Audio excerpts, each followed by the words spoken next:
encamped about me. My perception is the Lord is my life.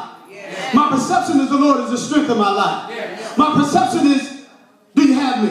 So my reality is, no matter what I'm up against, that's my reality. Perception. If my perception is by his stripes, no matter of the diagnosis and the prognosis of the doctor, my reality is not based on what he said. My reality is based on my perception on what God said. Do you see what I see?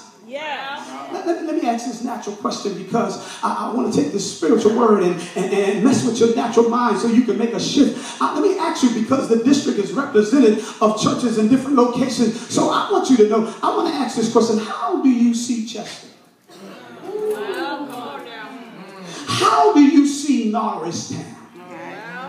How do you see Philadelphia?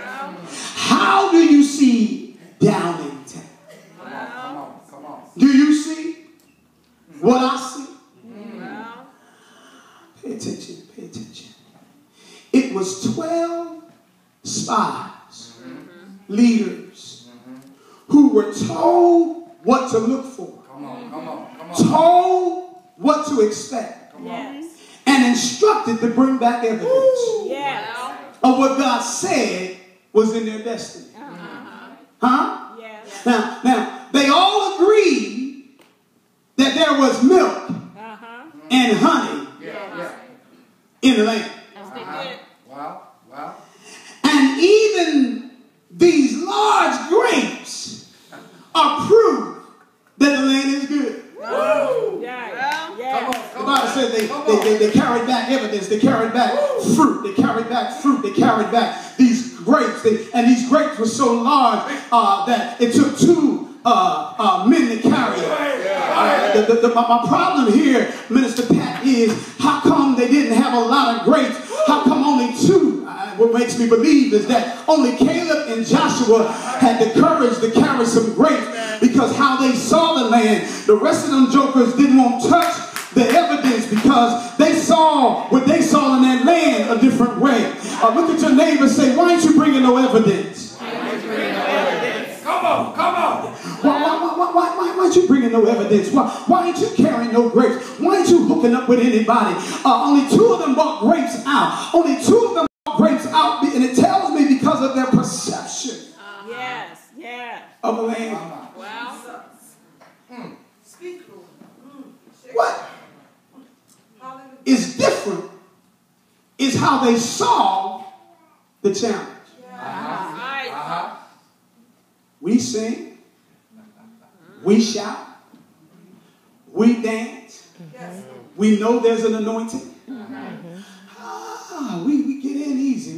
We have a problem come together to do church. We have a problem to church. We have a problem to church. But are you ready to do some kingdom stuff? See, I believe some of the stuff that was downloaded to the previous leadership was vision about doing some kingdom work, where your thumbprint of full gospel of the Eastern District would be felt in these regions, where they would know about us. They would know about us. They don't just know that we do church well, but we do business well, and then we do housing well, and we do school. Oh, I thought I saw a church. Yeah, I thought I saw a church. I thought I saw some kingdom people that's not just trying to come together and just do church, but we want to make such an impact, because we are full gospel, y'all, and we are in this region where our city, listen, he said, go and see what condition the people are in. He didn't say just pay attention to the milk, just pay attention to the honey, just bring back fruit. He said, but don't tell me what kind of people are they. Are they poor folk or middle class folk?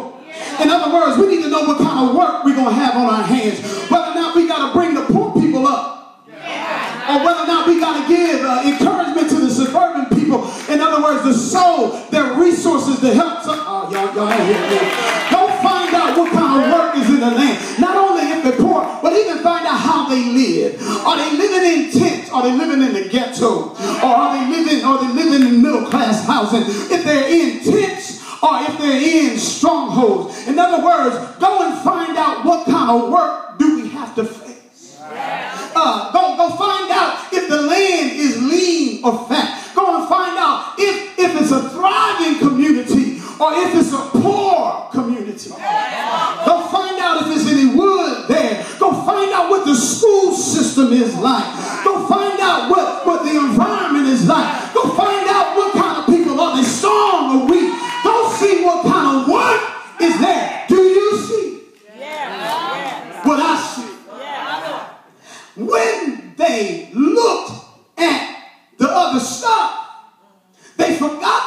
instructions of the overseer. Moses said, be of. Come on. Come on. I like this iPad because I can sneak over here to the dictionary and give you this definition real quickly. It take you all over the place. I want to give you this definition real quickly of courage. I got to get you to understand courage here. This definition of courage is important because I want you to understand that this courage definition, courage is the ability in the face, to have the ability in the face of difficulty, pain, or struggle, amen, to continue to pursue without fear. In other words, courage is having the ability to have the ability in the face of difficulty, pain, and struggle to keep pursuing without fear. And what Moses was saying is he said, I want you to go and do an assessment. I want you to go and do an evaluation of what kind of work do we have to do when we go into this promise, what the task is going to look like. And listen, when you see it, don't become afraid. Yes. Well, amen. Be of good courage. Yes. But what the Bible tells me is they lost their confidence. The Bible tells me that they didn't maintain their courage simply because with the way they saw what they saw. They came back and said, yeah, there's fruit there, but there's some giants there. Can we deal with it? Come on now. Come on. We believe in the ability and power of the East. We see what kind of strength we have when we come together. But what we have to remind ourselves is it's not going to come easy. Right. No. Let me say this to you. Whatever God has promised you, whatever God has guaranteed is yours, you need to expect that there's an enemy occupying it already. Come on now. What they did not expect is to find giants in what God promised what was there. Well, they thought they were just going to glide in, grab some grapes, pour a glass of milk, and have some honey for their toast without struggle, and not believe that there was going to be any opposition there. But I come to let you know that you need to expect trouble. You need to expect challenges. You need to expect some hardship. But maybe don't have the perception that this stuff spells defeat. It simply signifies the size of your reward. They didn't expect giants. They didn't expect giants. So where we differ is how we viewed everything else we saw. Because we saw some giants in the land, and that place is too big and it's well organized and the cities are walled.